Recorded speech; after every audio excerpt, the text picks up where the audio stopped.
देखिए क्या है मेरे पास, पतली पाइप है ना। Yes sir. क्या करते हैं इसे? जूस पीते हैं। कभी कभी मार्केट में जूस वाले ऐसे देते हैं ना पीने के लिए।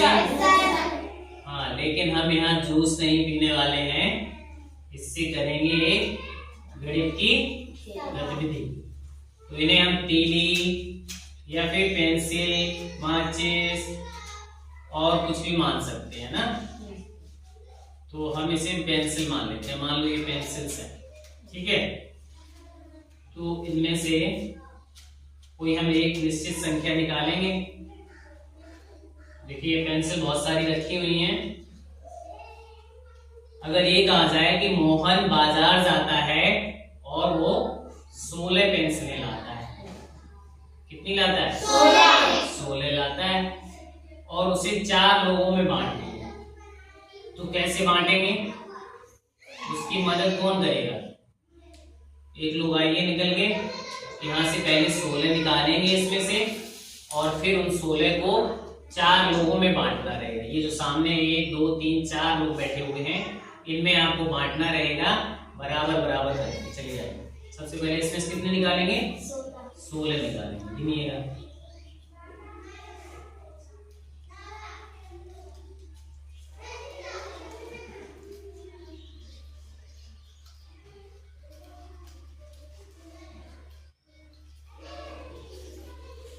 कितनी हो गई? दिखाइए, मुझे दिखाइए पहले कितनी हो गई? 16 हो गई। देखिए सब लोग देख लेते हैं 16 है कि नहीं। 1 2 3 4 5 6 7 8 9 10 11 12 13 14 15 और 16। क्लियर? तो 16 हो गई ये इनके पास पेंसिल या तीलियां, जो भी कह सकते हैं ना। अब कितने लोगों में बांटनी है? 4 लोगों में बांटनी है, और सबको बराबर बराबर मिलनी चाहिए। ये 4 लोग थोड़ा आगे खिसक आएंगे घेरे से, इससे रहे कि इन 4 लोगों में बांटनी है। देखिए मैंने ये कॉपी ले ली है, अब हम यहाँ पर लिख लेते हैं तीलियां कितनी है? 16 लिख लेते हैं, ठीक है। कितने लोगों में बांटनी है? 4। तो यहाँ पे हम पॉइंट बना लेते हैं, A B C और D। वही ना तीलियां? अब मैं इनको दे रहा हूँ, ये 4 लोगों में बांटेंगे।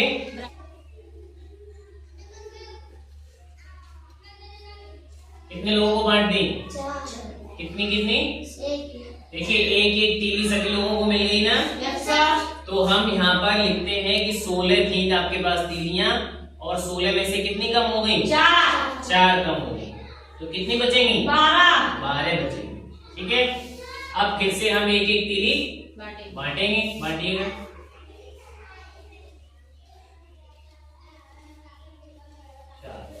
कितनी कितनी तीलियां मिल गई सबको? 2 तीलियां मिल गई, और 4 तीलियां और कम हो गई। पहले मेरे पास 12 तीलियां थी ना। Yes sir. 4 को मैंने और कम कर दिया। अब इसमें से तो कितनी बचेंगी? 8। देखो गिनिए कितनी बचेंगी? 8 बचे। अब फिर से एक एक तीली बांटेंगे।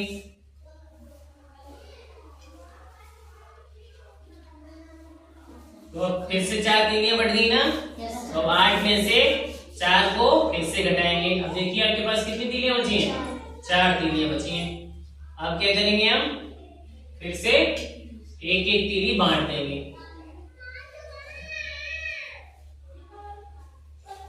अब कोई भी तीली क्या आपके पास बची है? नहीं बची है। कितनी तीलियां थी आपके पास? 16। कितनी तीलियां थी आपके पास? आपके पास कुल कितनी तीलियां थी? 16 तीलियां थी। देखिए अभी आपके पास कोई भी तीली नहीं बची ना। तो 4 तीलियां थी, 4 में से 4 भी बांट दी, तो कोई भी तीली नहीं बची, मतलब 0। कितनी तीली बची?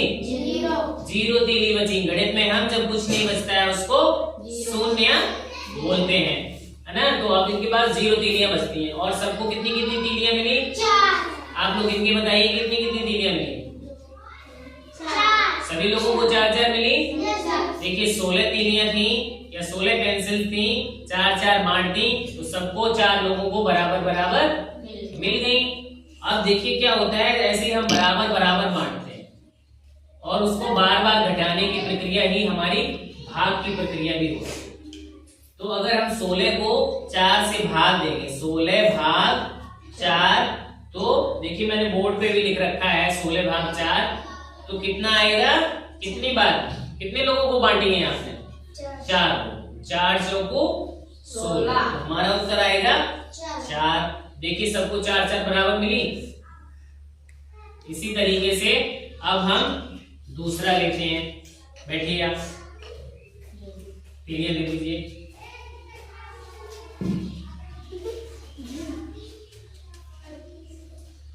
अब मान लो मेरे पास 12 तीलियां, कितनी तीलियां हैं, 12 तीलियां हैं और हमें 3 लोगों में बांटना है ना, कितने लोगों में बांटना है, 3 लोगों में बांटना है। तो कौन बांट के दिखाएगा, आ जाइए एक लोग, चलो आओ।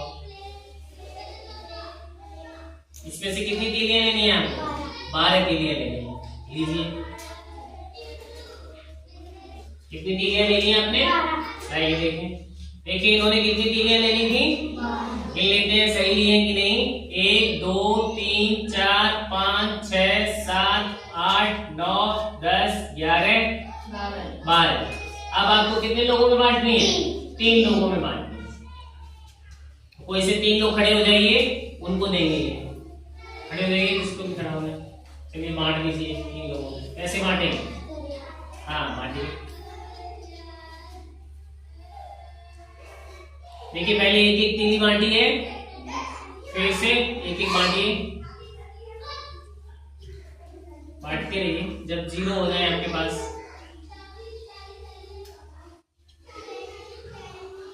सारी तीलियां बढ़ गई, यस सर। बताइए आपको कितनी मिली, 4। आपको, 4। आपको देखिए सभी लोगों को बराबर बराबर तीलियां मिली है।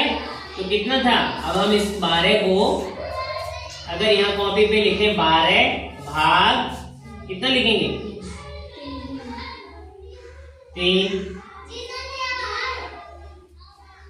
तो 3 से अगर भाग देना है तो कितना आएगा, 4। ठीक है। अब देखिए प्रत्येक को कितनी कितनी तीली मिली, 4 तीली मिली, 3 लोगों को बांटनी थी। तो इस तरीके से हम करते हैं भाग। अब कोई भी चीज हो, हमें समान बांटना हो तो इसी क्रम में बांटेंगे। सबसे पहले एक चीज देंगे सबको, फिर दूसरी रिपीट करेंगे, नहीं तो कभी कम ज्यादा हो सकती है। तो ये भाग की अवधारणा सभी को क्लियर हो गई, यस सर। चलिए।